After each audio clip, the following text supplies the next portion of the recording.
একঘেয়েমি মাছ ভাজা ভুনা খেতে খেতে আসলে আর ভালো লাগে না। তাই চিন্তা করলাম একটু ভিন্ন ধর কিছু করা যায় কি না। তাই মাছটাকে শিল পাটায় ফেলে ভালো করে একটু ছেঁচে নিচ্ছি, অর্থাৎ থেতলে নিচ্ছি। দেখতে থাকুন প্রসেসিংটা। আসসালামু আলাইকুম, সবাই কেমন আছেন? আমার ভিডিওতে সবাইকে স্বাগতম। আর হ্যাঁ, আমার ভিডিও কারা কারা দেখেন অবশ্যই সুন্দর করে কমেন্ট করে যাবেন। তো মাছটাকে আমি একটু হালকা করে থেতলে নিয়ে এখন আমি একটু পরিমাণ মতো লবণ, আদা, একটু হলুদের গুঁড়া আর লেবুর রস দিয়ে নিলাম। লেবুর রসটা মাছের জন্য গন্ধটা চলে যাবে। আর এবার আমি শিলপাটায় একটু কাঁচামরিচ আর পেঁয়াজ বেটে নিব। আর সেটা আমি কিন্তু খুব একটা মিহি করব না, হ্যাঁ, একটু এরকমই রাখবো। তো দেখতে থাকুন প্রসেসিংটা। এখন আমি চলে যাব রান্নার প্রসেসিংয়ে। তো ফ্রাই প্যানটা বসিয়ে দিয়েছি।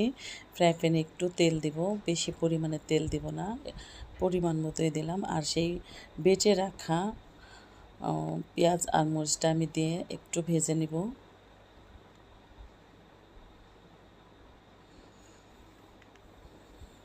তো ভাজা হচ্ছে, আমি একটু আদা বাটা দিয়ে দিলাম,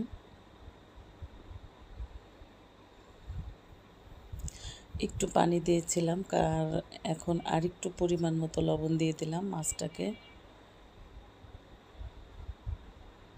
আর সেই থেতলে রাখা মাছটা এখন আমি অ্যাড করে দিচ্ছি।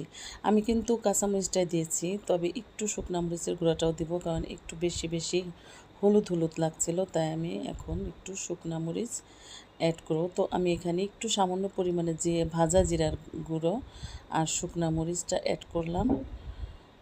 মাছটা ভালো করে সিদ্ধ হওয়ার জন্য নেড়ে চেড়ে দিচ্ছি, একটু ঢেকেও দিয়েছিলাম অফ আমি যেটা ভিডিওতে দেখাইনি।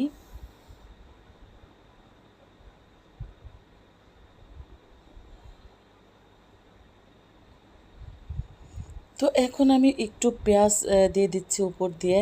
পেঁয়াজটা সিদ্ধ হয়ে যাবে মাছটার সাথে সাথে।